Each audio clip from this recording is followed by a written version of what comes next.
Hello, and welcome to Go Fund This, a podcast from Nerds Domain. In these episodes, we'll be talking to crowdfund project managers about their projects and what excites them. Come listen as we talk about the passion they have for their project. Hey everybody, and welcome back to Go Fund This. It's been a little bit of time, but we are back to talk with James Wylder. Hi, James. Hi. About your book that's on Kickstarter now. It is 10,000 Dawns, Poor Man's Iliad, Volume 1. It's a sci-fi anthology.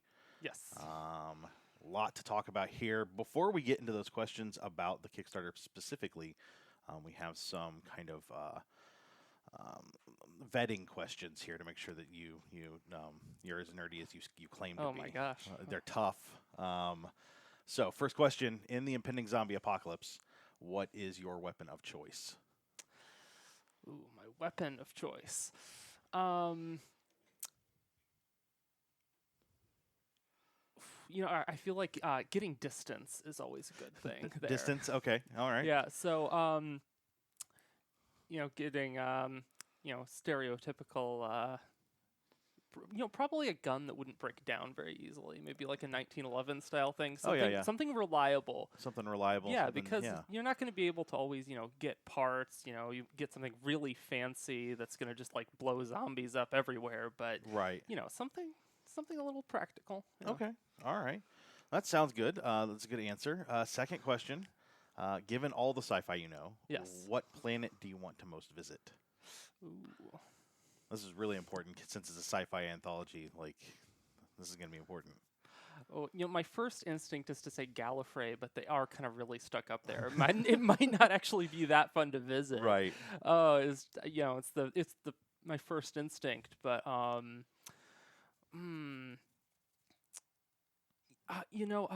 actually, that in Star Trek the original series, they visit this pleasure planet where their fantasies kind of come to life over the course of the planet. It's like an amusement park that's been out of use for a while. Yeah, that actually would be really fun to visit. Yeah. I'd love to go there. Okay. Yeah. All right. That sounds fantastic. I like that. Yeah.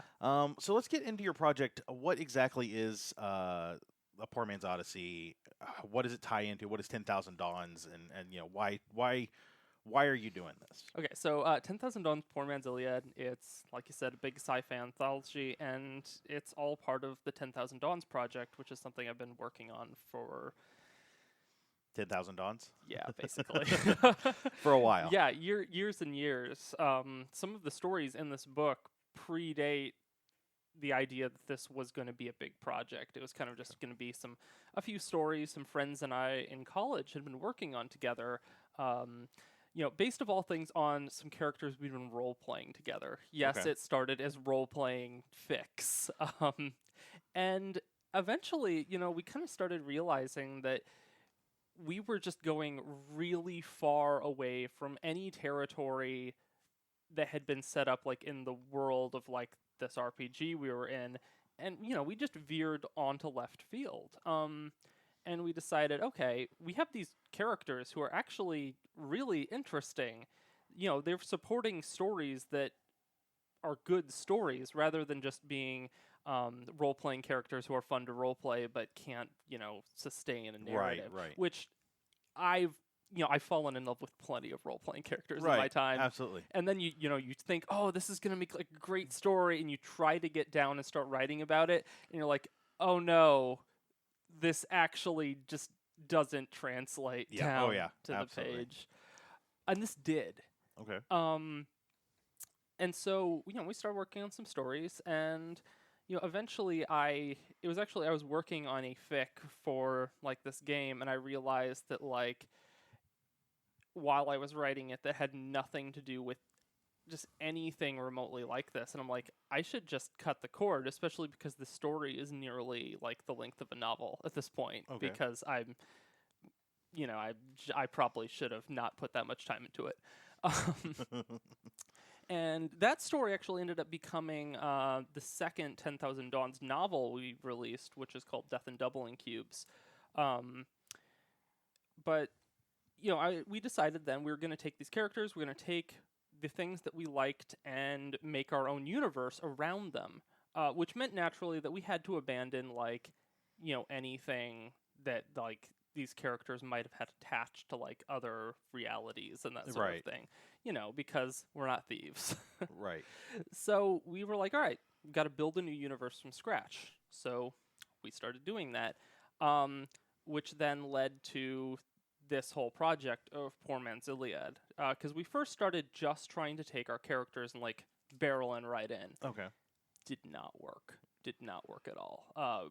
Basically, everyone just, like, if you weren't trying, if you weren't getting a little too attached to ideas from, like, this game that we'd been running, then people were also just going, oh, well, then it's generic sci-fi. Yeah. And instead, it was just, like, really, really obvious common things that, like, you'd think would be in every piece of sci-fi. Okay. It was kind of bland. So I just had to, like, put a break on it and go, let's go back and let's figure out, like, what's the history of this universe now? How did we get to a point where all of these characters and events that we want to have happen, all these ideas we came up with ourselves, would get them there? Okay. So we started building up from there, and then we came up with this anthology, which is, like, the length of a Game of Thrones novel, and is quite something. Okay. And so the book itself is already written? Like, you've gotten chapters from everyone and it's set and ready to go? Yeah, we're still fiddling with it. We might add a few things just to, like, even the stories out, but it's nearly all written. Okay. You could read it now from start to finish and, have something, but... Okay, excellent. Yeah. So this obviously is not your first writing project yourself. No. Tell us a little bit about Arc Beatle Press, which is your imprint. What else have you put out from them, and kind of what is your background in writing? Oh, okay. So, my background in writing kind of starts professionally with, of all things, theater. Okay. The first professional piece of writing was a play I wrote called Kryptos, which I wrote for a class in college, and my professor liked it enough, he bought the rights to put it on for me and put it on. And, I mean, that was pretty cool. Right on, yeah. Yeah. So then after that, when I graduated college, I put out my first Arc Beatle Press book, which was a collection of my best poetry up to that point. That was called Cascade. And from there on, I kind of started putting out just the plays that I'd written. So Arc Beatle Press has, my 2 full-length plays, all my short plays, as well as a collection of my short stories, my first 2 novels, which are both 10,000 Dawns novels, and the most popular book I've written, which was a Doctor Who poetry book. Yeah, An Eloquence of Time and Space. Yeah. I'm looking at your website. I don't actually know that off the top of my head. No, I know that you had done the poetry for Doctor Who, which I think is fantastic. It's nice to see something so popular taken in a different view. So that's great. So you've been writing for a while now.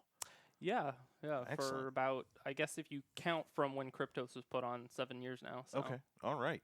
Yeah. So the Kickstarter itself, it's been up for right about a week, just a little under a week, right? Just a little, about exactly a week. Okay. Yeah, last Thursday, so. Oh, yeah, okay. Or, no, it's Friday. I'm Yeah, all today's messed Friday. up. That's 8 right. days. It's been up for 8 days. Your original goal was $500, which you have already passed Yeah. pretty easily. You've got over 3 weeks to go still. Yeah. So what else can we expect to see? A lot of Kickstarters have stretch goals. What are you looking at to do to go beyond your original plan? Yeah. So the most obvious thing, which is the first stretch goal, which we're trying to work on right now, is probably the most obvious thing from an anthology, adding a few more short stories. Okay. We've got one in the works now from Michael Robertson. He's a writer from Scotland. He's the creator of 2 little sci-fi series on the internet, Once Upon a Future and John Boss, which are serialized short stories. Okay. They're pretty cool. And he's going to write us a story if we meet this next stretch goal.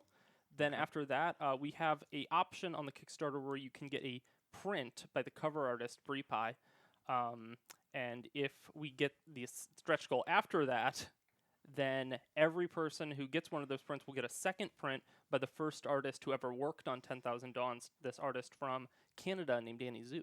Okay, excellent. And then a couple more, add a little bit to the book and that kind of stuff. The thing that I really noticed was that to get in on this is inexpensive. I normally say cheap. Cheap sounds bad. Yeah. Inexpensive. $5 you get the ebook, which Yeah. Even if you don't have something to read that on, I mean, your phone will do it. So $5 for a book, period, is relatively good, especially small press where it's a little bit harder to publish that kind of stuff. Yeah. So, and then it just goes up from there. But you can get the book $5, and I think that's a great starting spot. I think it's better than a lot of Kickstarters that I see. Oh, thanks. So yeah, it was kind of important to me to have that base goal so low because it's a really long book, which means the print version, I mean, it's going to be a quality book, but it's $30 for the base book because it has to be. Right. It's right. It's going to be the longest book I've ever put out. So. Right. And you've got a large handful of authors that are already on board. Tim Sutton, Nathan Butler, Simon Butcher Jones. I'm terrible with pronunciation, so I'm going to get Simon somebody. Butcher Jones, yeah. Eric Asher, Kylie Leanne. I mean, the list is pretty solid here. People that have stuff that's already out and can be found pretty easily, but not huge names that would. You're getting a chance to showcase smaller publishers and smaller writers so that they get a chance to really work in the same space and put their own spin on it. Yeah, which I think is fantastic. So yeah, this is your anthology after the 2 novels. So you got 2 full-length novels already, which you can back and get with a couple of the levels. I saw that you just get a bunch of extra books. Why not? What beyond this Kickstarter are you looking at with 10,000 Dawns? Well, as you see from the title, Volume 1, right? There's going to be a Volume 2. Okay. And in fact, Volume 2 is also nearly complete. We came to a point writing it where we realized that we just made too much. Their book, if we'd published it all in one thing, the print would have had to be Bible size to meet any printer we could work with. Right. Page limits. Yeah. So we decided to stop again, put the brakes on it, rework it. Okay. And it's going to be in 2 volumes that will tell this story all the way through. And then after that, we already have what comes after Poor Man's Iliad planned out. There's going to be another anthology. We've got Joe Smiley, who's one of the writers on this anthology. Okay. She's working on a trilogy of books. They are. And I've got my own things in the works as well, more novels too. Excellent. So excellent. And then you yourself do some other projects as well, some podcasting. You're currently working on Tales from the Blue Box, by the Blue Box, by the Blue Tales by the Blue Light. Oh, close. Tales and Blue. I had it. Yeah. Just mumble it. Yeah, Tales from the Light, something. Yeah. Tell us a little bit about that. Okay, so it's a live show that I've been working on with my producers, Rob Southgate and Chris Mao, and it's a show where every month I write 3 new short stories along with a bunch of skits and a little radio play, and we perform it live at the Blue Box Cafe in Elgin, Illinois. It's a lot of fun. It's all new material, and I mean, it's everything I like about both performing live in front of an audience, but also getting to write lots of cool speculative fiction every month. Okay. Because it's the 3 stories I write, one's fantasy, one's horror, one's sci-fi. Okay. So every month there's a new one of those. We have a lot of episodes of it kind of in the bag because we've been waiting to kind of drop them at once. Right. So people can binge them. That's going to be coming pretty soon. I don't know the date yet, but it's supposed to be before the end of the month. Well, and keep an eye on our Twitter feed because I'm sure when that gets announced, we'll retweet it because that's going to be part of the network. So I don't want to miss out on that. Yeah. But definitely that sounds fantastic. I'm actually looking forward to listening to that myself. So the book's ready. It's just a matter of now that it's funded, you're set and ready to go, and you've got some other stuff coming up. I will definitely be backing this. I'll probably just get the ebook. I like reading ebooks. Yeah. They're way easier. But I highly suggest that our listeners at least check it out. If nothing else, you're helping support small press, which I always like to do. That's kind of top of my list of things that I like to do for books. But even if you just want to buy a $5 book, like this might be the way to go. Anything else that I might have missed? You will be at Indie PopCon. I'm sorry. Oh yeah. No, go. You're going to be at Indie PopCon selling your books and Yes. and have a space there. I'm not sure where that's at, even though I have it in my email because they don't ever tell us where we're located until later. Cool. But you will definitely be there under the Southgate Media Nerds Domain banner, kind of sharing that space with us. Nice. So that's coming up in June 8th, 9th, and 10th. So definitely we'll catch you there. Are you going to be at any other conventions? Yes, though I haven't signed on the dotted line for a lot of them because I've been so busy getting this ready. I plan to be at a lot of my usual conventions, like In Conjunction here in Indy, Console Room, and Hoolanta, but we'll see. I might have waited a little too long just trying to get all this stuff with the book together, so we'll see. Right on. Yeah. And then the Blue Box, obviously, they can catch you in the Blue Box. Third weekend of every month. There you go. And I love the Blue Box, personally. Their food is great. I'm told their coffee is great. I don't drink coffee, so I'm just going to assume that Rob Southgate knows what he's talking about. Okay, that's the thing that surprised me the first time I went there is how good the food was. Because I was like, oh, it's a Doctor Who cafe. That's going to be cool. I like Doctor Who, but I was expecting it was going to be kitschy. Yeah. And then the food was actually really, really good, which was just like really surprising in the best way. Absolutely. And I've been very happy to check that out every time we've been up there, the 3 or 4 times we've been up there for recording. So we can find you on Twitter at Arc Beatle. That's Beatle like the Beatles. Yes. And then you're over at facebook.com/Arc Beatle Press. Yes. And then jameswylder.com is your website where you can find all of your writing stuff and buy your previous stuff there if you don't get it through the Kickstarter. And then we're going to have a shortened link to the Kickstarter in the show notes, so check that out. Normally I give that out, but Bitly has changed how they do it. So, I mean, I could tell you, but it's not going to be memorable. It's just a garble of numbers and letters. So, anything else that you wanted to touch on? Yeah. So let me talk a little bit about like what the storyline of the book is. Yeah, let's touch on that. Yeah. So I'm not going to like give things away en masse here. No. But basically, okay, so this anthology, it was kind of inspired by, of all things, reading role-playing books. Okay. In that you sometimes, you'll read that, or when you're like reading a novel and there's a huge bit of backstory in it. Okay. And you read like, wow, this is kind of amazing. I wish I could read this. And then you like actually think about how someone would have to write it and structure it, and you'd go, well, that really couldn't be like very easily made into like a full series. Maybe it's just like, a series of little events that someone wrote down that would all be a ton of short stories. And I thought about that and I was like, oh, well, it could be a ton of short stories. Yeah. Yeah.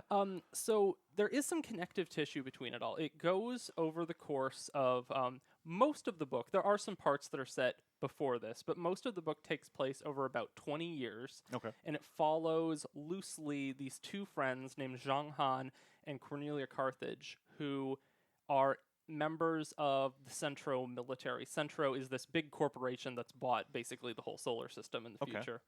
And they are both really big idealists, but in very different ways.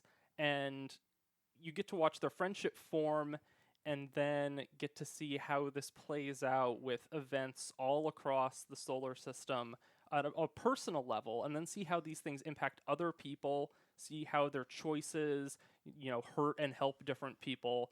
And while you have this focus on them to center it like at an emotional level, it's also not just on them, and you get to see other perspectives and how things play out. Okay.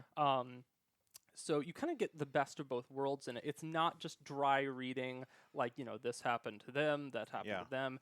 I think people are going to care about these people and what's happening to them. But at the same time, it's a lot more expansive than just that. So I think people will get to look forward to both of those things. Excellent. Yeah, I didn't mean to cut you off. I'm Oh, it's so cool, used it's to cool. like, I tell people, and I don't think that I prompted you with that. Like, oh, this is gonna be 15 minutes, so like you don't have to spend a lot of time like taking yourself away from the project or anything else. So, Gotcha. but no, that's great. I actually like that. That sounds. Yeah, you're right. Oftentimes I'm reading role playing game. I'm like, this would be kind of cool as a story, but it's just a bunch of short stories, or just like Yeah. a page and a half. Like this Mhm. is all the information that's really there that doesn't ruin or spoil the whole thing. So that's great. I like it. All right. Well, I think that will do it Yeah. for Go Fund This. I always forget the name of the podcast I'm on. So you guys can find us, as always, all of our normal places, and we will talk to you sometime soon. And that'll do us tonight for Go Fund This, a podcast from Nerds Domain. Remember, you can email us at nerdsdomain@gmail.com or find us on facebook.com/nerdsdomain, on Twitter @nerdsdomain, or over at our site at nerdsdom.com. Be sure to sign up for the newsletter while you're there. You can head over to iTunes and give us a 5-star rating. We want to thank Jarby McCoy for our music. Don't forget, you can support us at patreon.com/nerdsdomain and check out our shirts at slashloot.com.